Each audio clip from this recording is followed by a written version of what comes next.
Hi there, this is Cyril. Here's a new video studying Rick Beato.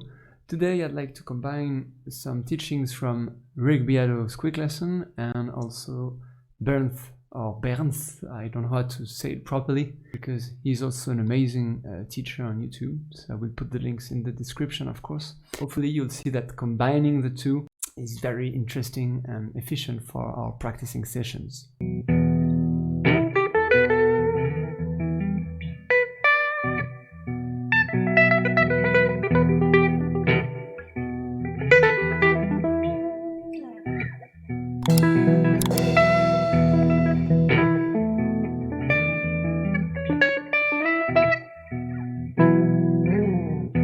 Let's have a listen to Rick Beato.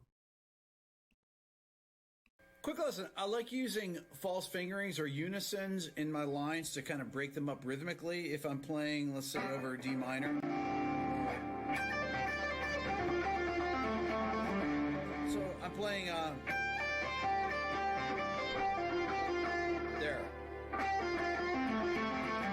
Let's have a look at what Rick is playing note for note. He mentions D minor, it's a D minor 11. So we can have a look on the interactive fretboard. This is the C major scale again on the fretboard. And if we select here, we can select the different chords. So this is the D minor. All right, so here are the corresponding tabs to what Rick Beato is playing exactly. So the strumming is quite easy. It's just alternate picking, down and up. I mean, it's easy in principle, but you see that you have some strings to jump a bit. You see, for example, here you go from the G string to the E string. So it's not quite easy, and especially if you want to play it fast, as Rick does. Start here from the G note, and you go to, of course, the D, which is the main note of the chord. Okay, so this is this part here.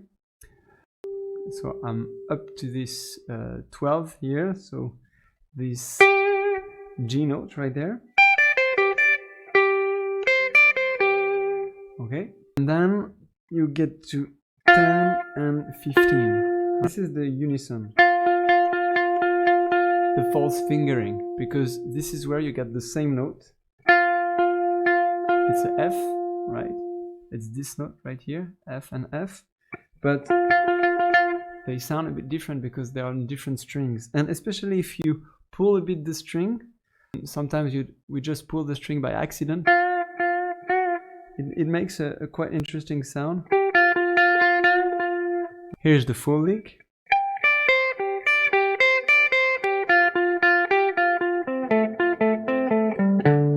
Okay, so let's combine that with Bernth's teachings. Here's a typical example of Bernth.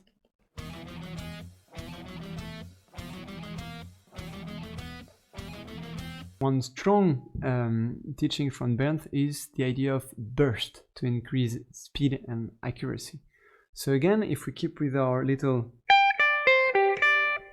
if we want to increase the speed, instead of just,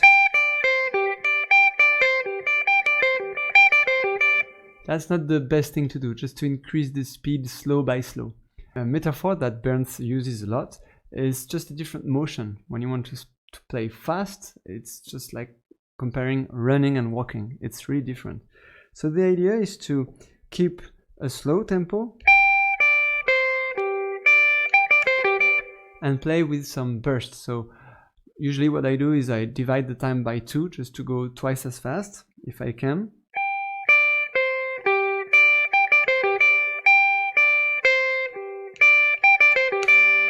Right, something like that.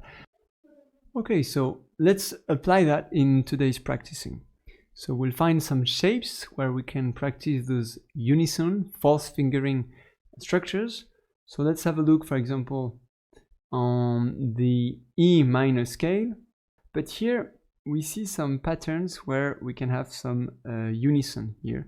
For example, between the 7th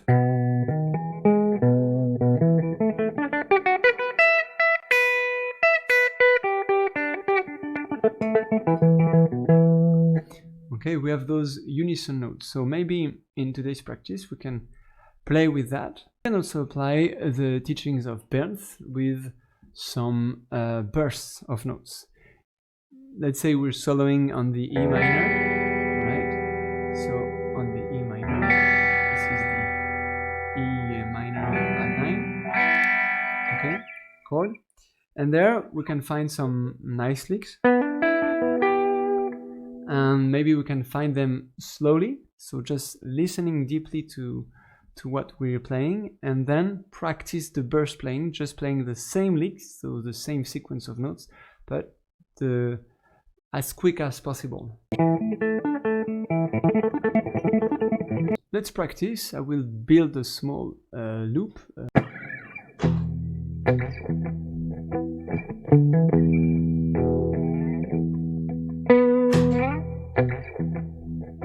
Okay, so let's practice on this A minor scale here.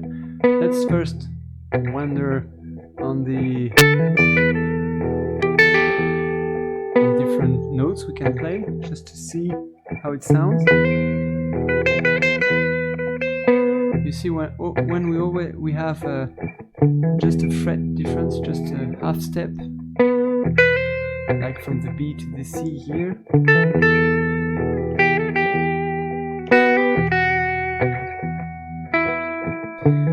It's always interesting because it brings a lot of dissonances, a lot of tension. See the F sharp to the G. Okay, and of course we feel home where we're either on the E or also on the B. The B feels nice too because it's the fifth from the root.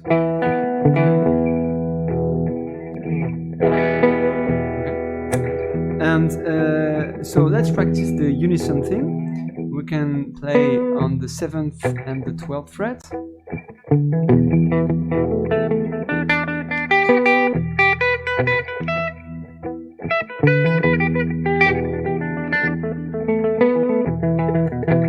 Can play with groups of 3 notes. You know, the group of 3 notes that we use, for example, to go on the pentatonic scale.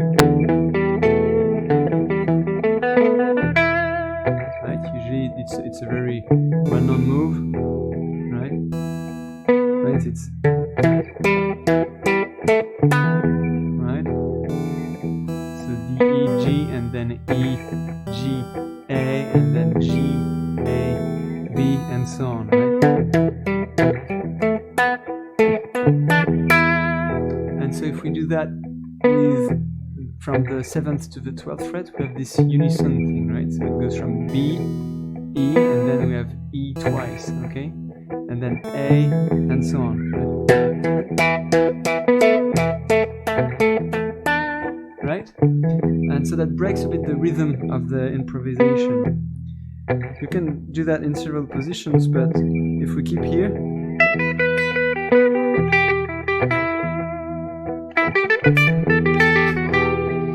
let's apply the teachings from Bernth now.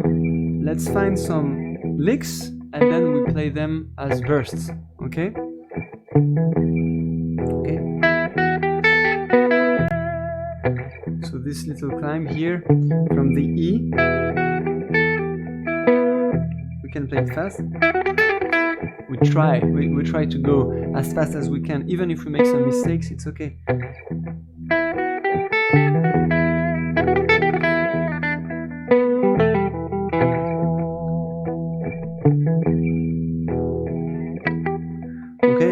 Any lick basically we like.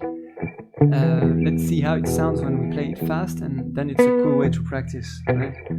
For example, so it's open string here, so the open D.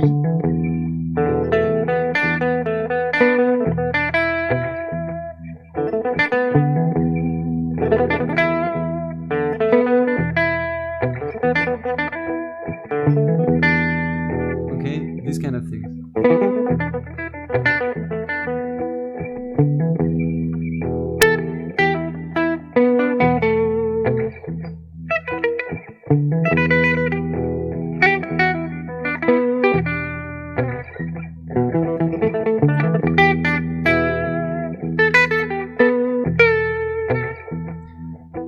As always, let's try to stay musical with call and response thing.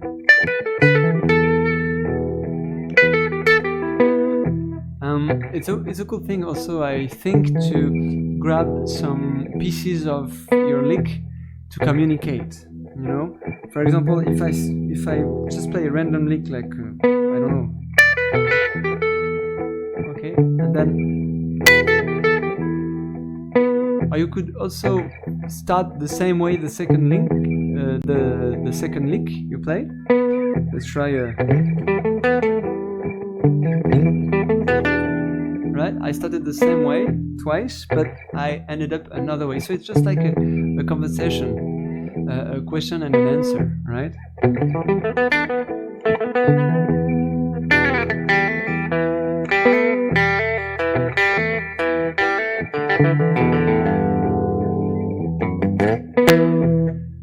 From time to time, we can make sure we land on the E, especially at the right time, just to make sure everything is finished at the right time.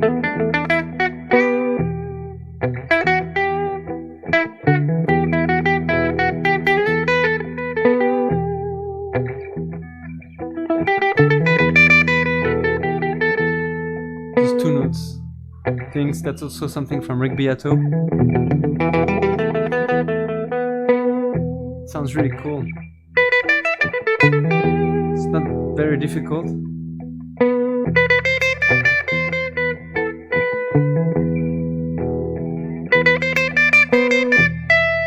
see, it's very, very simple call and response example, right?